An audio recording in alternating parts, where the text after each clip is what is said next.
বাবার দিকে তাকিয়ে মোনার কান্না পাচ্ছে।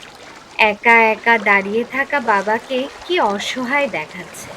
যেন একজন ক্লান্ত, পরিশ্রান্ত মানুষ যার সব প্রিয়জন একটু আগেই ট্রেনে করে অনেক অনেক দূরে চলে গেছে, যাদের আর কখনোই ফিরে পাওয়া যাবে না।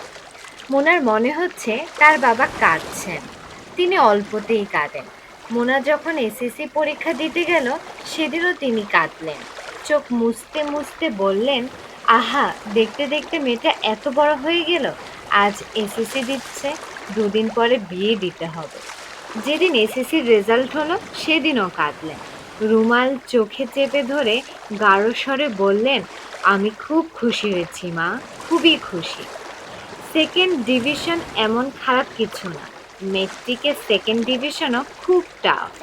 বাবা তার জন্য রাজশাহী সিল্কের শাড়ি কিনে আনলেন, পরীক্ষা পাশের উপহার। মোনার জীবনের প্রথম শাড়ি।